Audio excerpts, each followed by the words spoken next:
là, je vais vous montrer comment on configure notre radio et faire Sky. Alors tout d'abord, nous allons créer la mémoire. Bienvenue sur OpenTV. Alors, on va dans Menu, Descend, on prend un emplacement libre, on fait Entrée long, créer un modèle. Alors on va sélectionner le quad, on fait page suivant, laisse par défaut. Voilà, canaux 1, 2, 3, 4. Throttle, roll, pitch, no. Alors, on appuie long pour confirmer.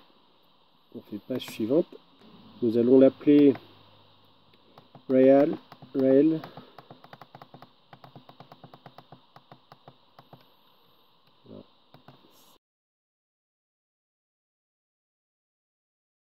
Maintenant, on va lui mettre un icône. On le reconnaît. Voilà.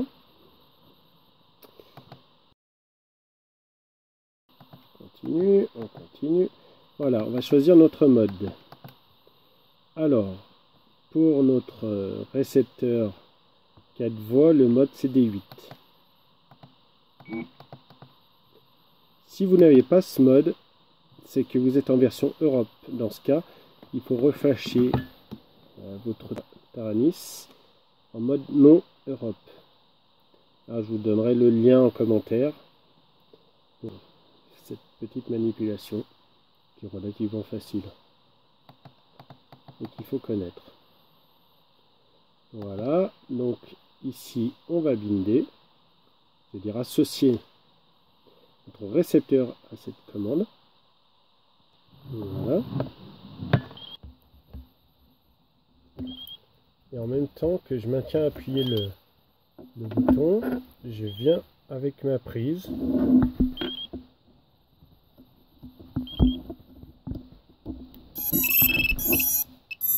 Je relâche.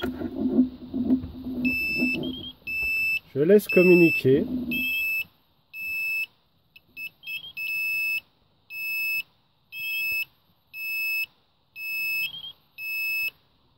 Je débranche ma batterie.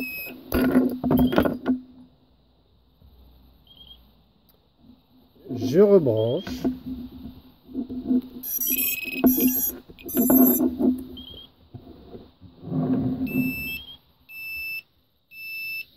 Vous voyez que ça clignote rouge.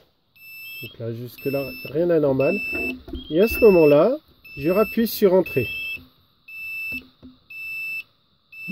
Et au moment où j'ai rappuyé sur Entrée, la LED est passée au vert. Et vous avez entendu que la télémétrie a été retrouvée. Donc voilà, mon drone est bindé. On continue, on va à la page suivante. Voilà, nous avons nos commandes principales. Alors intéressant, comme vous le constatez, c'est l'ordre des 4 principaux canaux.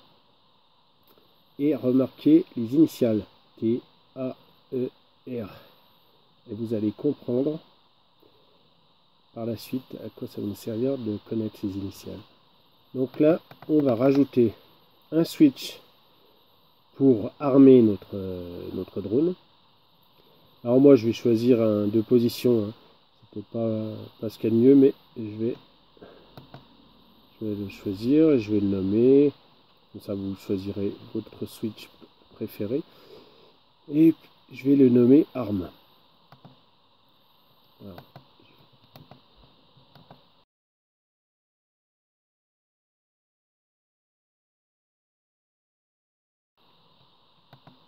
Le choisir. Alors moi, je vais prendre celui-ci. Hein. C'est pas libre à vous de choisir un sélecteur 3 positions puis d'utiliser qu'une position. Ensuite, bon, je vérifie. On voit que ça réagit. Voilà, je fais exit. Donc il est là. Maintenant, je vais rajouter un sélecteur 3 positions pour notre mode de vol. Donc je vais l'appeler mode, bêtement. facile à identifier. Bon, j'ai mis en majuscule, c'est pas grave. Et là, eh ben, je vais sélectionner, par exemple, celui-ci. C'est le SG. Je l'active et il m'a mis en SG. Voilà, je valide. Je quitte. Voilà, ce sont les trois là. Alors si je fais SG, on remarque ici que ça réagit. Si je fais SF, ça réagit aussi, donc c'est bon. On va à la page suivante, on refait à peu près la même manipulation. Hein. Donc on se pose pas de questions, on va l'appeler aussi ARM. Ça affecte le canot, notre voie 5 pour l'armement de nos moteurs, bien sûr. Voilà, juste ça, exit. Et on fait la même chose avec le canot 6, hein, on va affecter.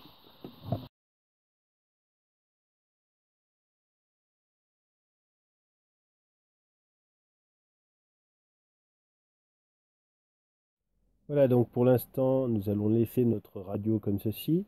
Et nous allons passer sur la configuration des clean flags. On reviendra sur la radio derrière cette configuration pour la télémétrie. Alors, je vous mettrai les liens de Clean Flight et des différents drivers. D'ailleurs, les drivers, on les trouve ici, hein, dans la page principale. Et là, je vais me connecter. Hein. Voilà. Bon, mon drone, je l'ai posé un peu n'importe comment. C'est normal qu'il soit comme ça. Alors, je vais vous montrer déjà comment configurer. Tout d'abord, Setup. Alors, vous mettez votre drone bien à plat. Alors, c'est pas le cas ici. Moi, il est déjà calibré. Et vous lancez la calibration. Bon, on va déjà regarder les ports. Alors, on va activer le port télémétrie FrSky sur la ligne UART1, vu qu'on l'a branché sur le T1. Et on a branché sur le T2, si vous vous rappelez du montage, la carte MinimOSD. Le T2 est relié au RX du micro MinimOSD. On coche directement et uniquement MSP. Voilà. On n'oublie pas à chaque fois de valider. Voilà, il reboot, il redémarre. En configuration. Alors, on va cliquer activer moteur stop. Sinon, dès qu'on va armer les moteurs, ceux-ci vont démarrer au ralenti. Donc, sauf si vous avez un intérêt, moi je pense que c'est assez dangereux et inutile. Alors, on va laisser comme ceci. On vérifie bien que notre récepteur est en mode RX BPM. C'est le cas. On active le VBAT hein, pour sonder la batterie. On active le courant-metteur. On l'active. Hein, bon, l'essentiel, c'est batterie voltage. Soft serial. Et surtout télémétrie. Sinon, on n'a rien du tout. Là, vous voyez LED, hein, c'est la LED que je vous parlais, hein, RGB, dans le premier tutoriel. Enfin, la première partie. Voilà, donc le reste, a priori, le reste, on n'y touche pas. GPS, on n'a pas. On sauve et on reboot. Voilà. PID. Ah bah, j'ai pris les PID d'un drone QAVX avec la même motorisation. Hein. J'ai trouvé ça également sur YouTube. Hein. Alors, on va mettre 30.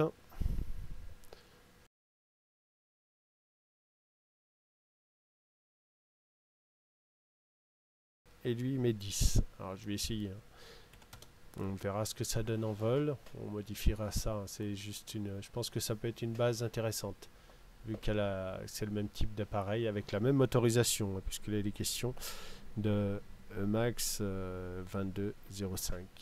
Je sauve. Alors ici, nous sommes sur la config de la radio. Alors, chose importante, le mappage des canaux. Hein, on est en AETR. Et comme je vous l'ai dit précédemment, sur notre FR Sky, nous étions en TAER. En majuscule. TAER. 1, 2, 3, 4. Hein. TAER qui correspond au canot 1, 2, 3, 4. Là on est throttle, aileron, elevator et roll. Si je me rudder, je crois. Voilà. Donc, on va déjà sauver comme ceci.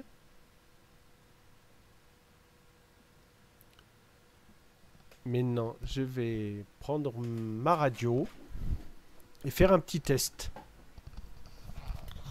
Pour ceci, il faudrait déjà que je mette le drone sous tension. Alors attention, hein, pas d'hélice, jamais d'hélice pour cette manipulation. C'est extrêmement dangereux. Voilà. J'allume ma radio. Voilà. La radio est détectée. Qu'est-ce qu'on constate? Alors, le throttle, c'est bon. Le yaw, impeccable. Le pitch est bien à sa place. Et le roll est bien à sa place. Maintenant, comme au début de cette quatrième partie, j'ai affecté 2 switches.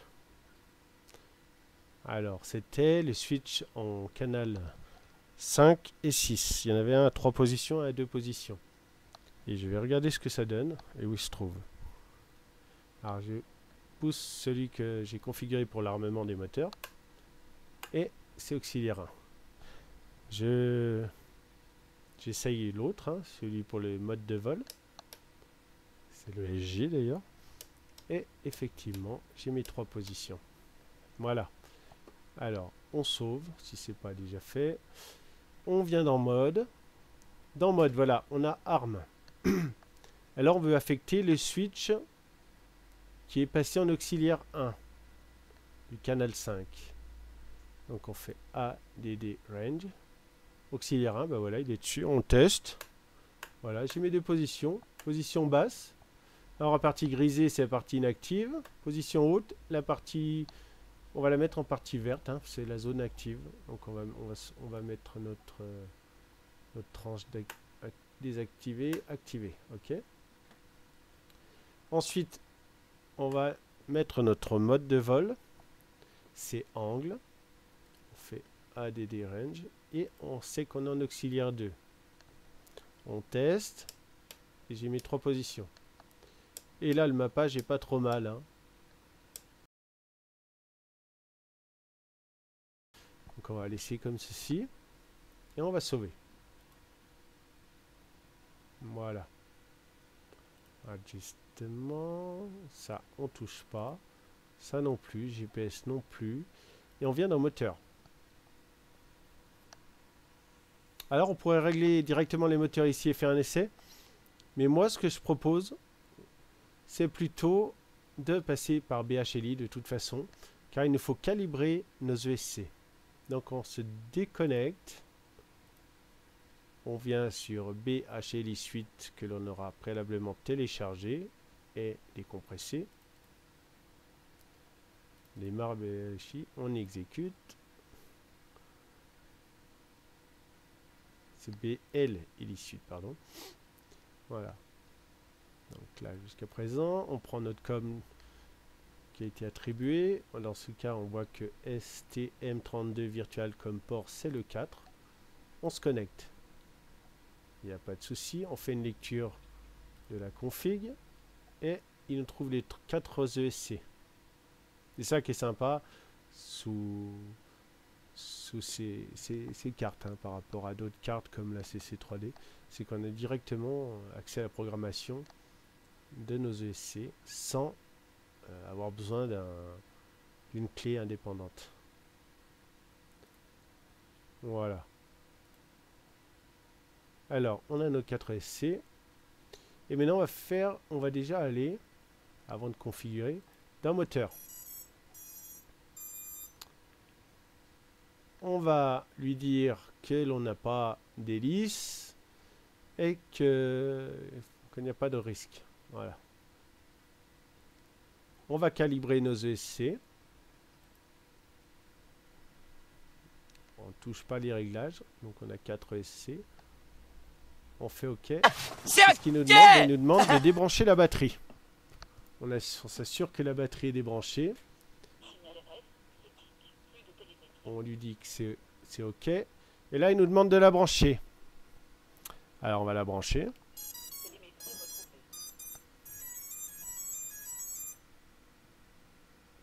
Et on clique sur OK. Et là, il calibre nos ESC.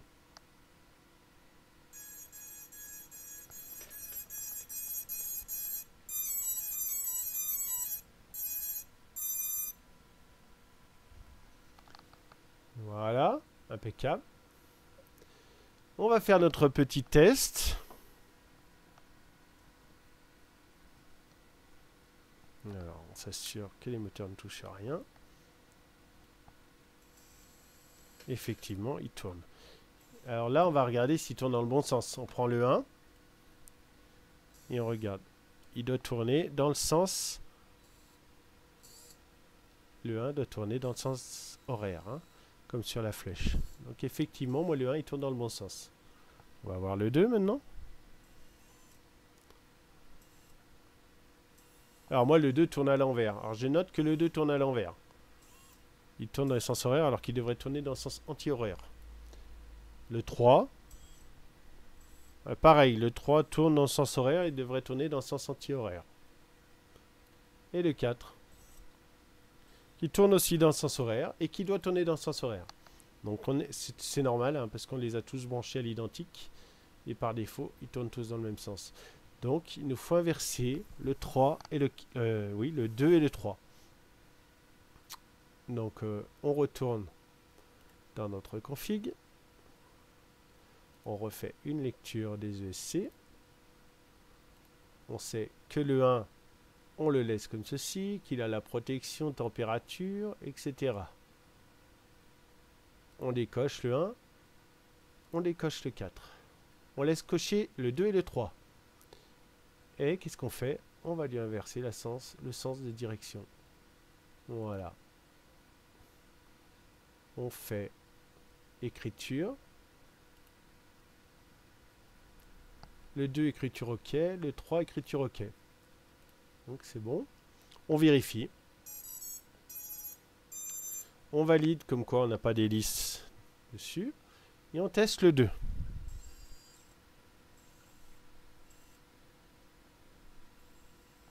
Et le 2 tourne maintenant en sens anti-horaire, donc dans le bon sens.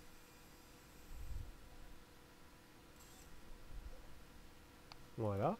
Le 3. Ah bah le 3, bizarrement, il tourne pas dans le bon sens.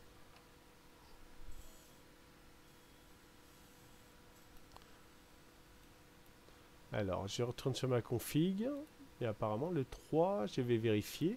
Je fais une lecture des ESC. Je vais sur le 3. Et effectivement, il est resté en normal. Je fais mon reverse. Je fais une écriture. 3 écrit. Je vais vérifier le 2. Il est bien reversé. Toute l'importance de vérifier. Hein. Parce que là, moi, j'ai un petit bug. J'ai pas compris. Le 2 c'est bien enregistré, mais le 3 non. Voilà. Donc je retourne dans mes moteurs. Et je teste le 3. Pour m'assurer que cette fois il tourne dans le bon sens. Et là, il tourne dans le bon sens. Voilà. Il tourne dans le bon sens. Je revérifie par la même occasion le 2. Et le 2 tourne dans le bon sens. Impeccable. Si vous avez du mal à percevoir le sens de rotation, c'est pas toujours évident. Et vous prenez une petite feuille, un post-it, vous le percez et vous le mettez sur l'axe du moteur. Et vous revoyez à quelle direction il tourne. Voilà. Donc là, on est bon. Voilà. Maintenant, on peut quitter cette interface et retourner sur CleanFlight.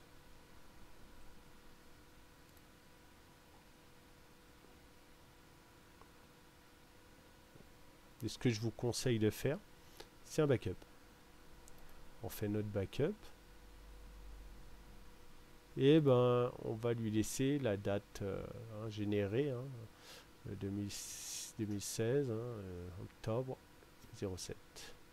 On fait enregistrer. Voilà, comme ça on a une sauvegarde de notre configuration. Si vous enregistrez.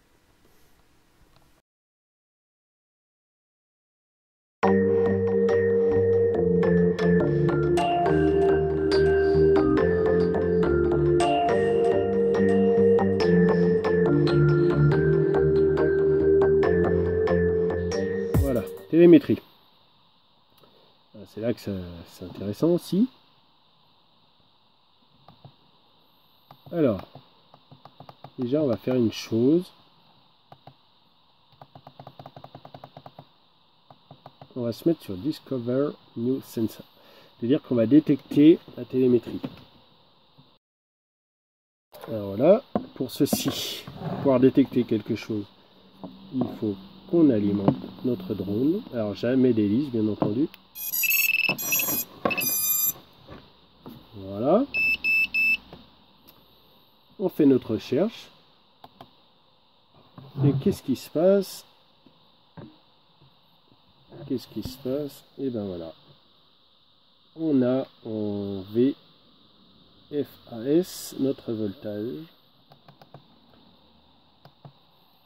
La température. Alors on a le signal RSSI. Alors c'est très intéressant. Ça c'est la qualité de réception. RSSI. Donc ça c'est très important. On a une température, là, 48 degrés. Alors, donc le reste, ça correspond à des valeurs GPS. On n'a pas de GPS sur notre drone, donc ça ne concerne pas.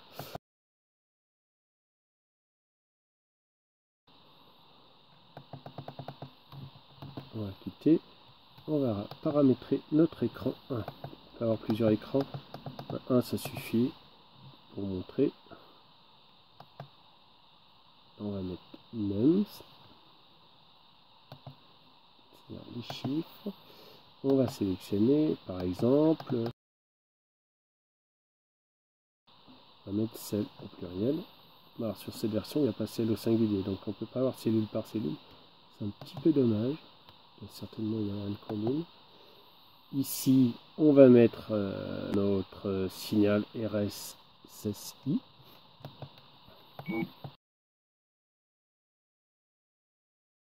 Comme ça.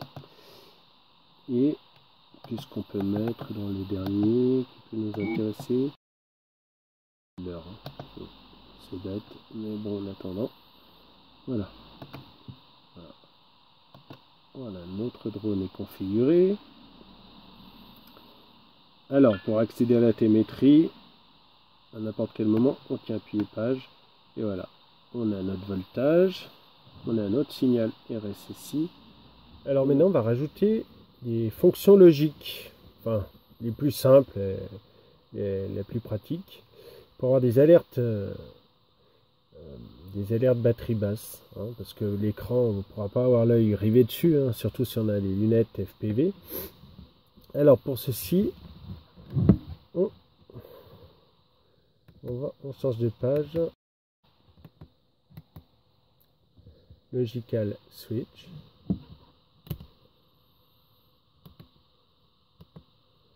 Et on va mettre une condition logique. Donc A inférieur à X. On valide.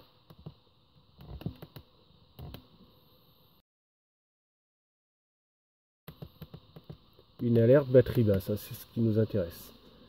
Voilà, on valide. On met le seuil. Alors comme je suis en 4S, je vais mettre une alerte batterie basse.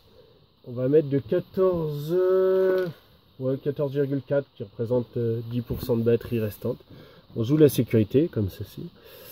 Alors si on était en 3S, si vous êtes en 3S, c'est 10, l'équivalent c'est 10,8. On pourrait mettre moins, mais là on joue la sécurité pour pouvoir avoir suffisamment de réserve pour revenir se poser.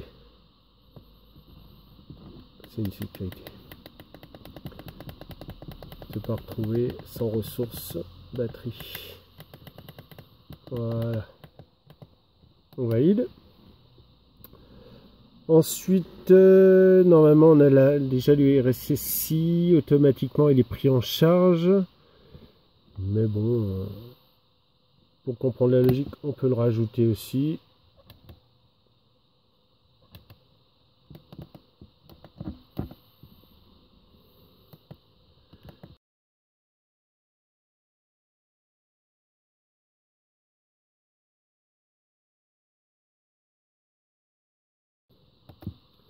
Alors, on va rajouter les fonctions, alors, par rapport à ce qu'on vient de créer. Fonction spéciale. On va sélectionner notre L1, notre première condition. Je vais aller trop vite, je fais des bêtises. Et on va aller sélectionner un son. Ou lui faire jouer ce qu'on veut, hein, comme son préenregistré. On va mettre un son et on va mettre une alarme. Quelque chose de bien embêtant. On va lui mettre un délai. On va lui mettre, je sais pas, 15 secondes. Pas besoin que ça nous casse la tête, hein, on aura compris le message. Voilà. Pareil là.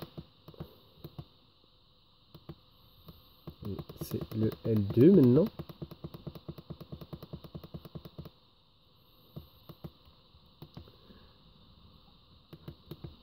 Alors on va lui mettre quelque chose d'autre. Sound. Et on va lui mettre allez, on va lui mettre un warning. Je sais pas ce que c'est comme son, mais bon, ça on peut le changer. On laisse comme ceci.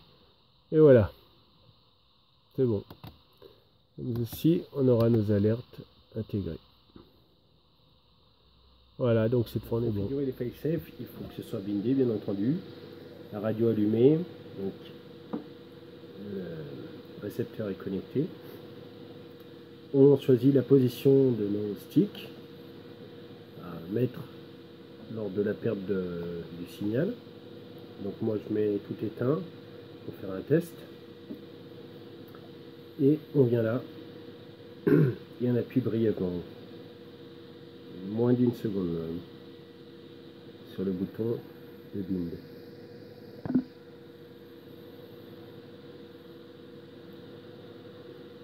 Voilà. Donc, a priori c'est bon. On va faire un essai. On va rebooter. On va voir.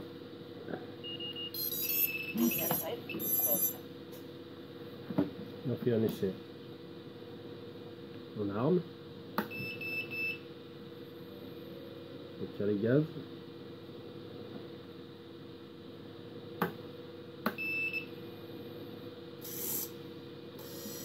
On tire un peu les gaz et on coupe la radio pour faire l'essai. Et voilà, ça fonctionne.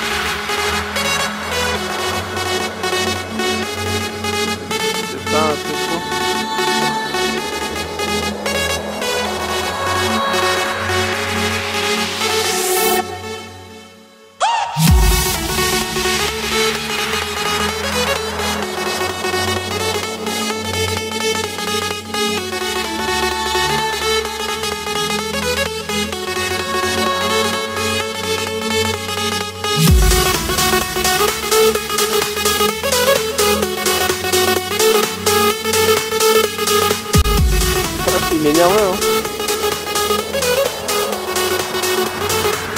Et il est silencieux, hein.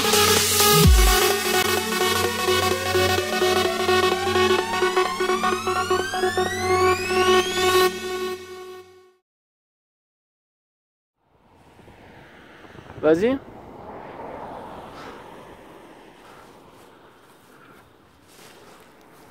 Ah, je capte bien, il va bien.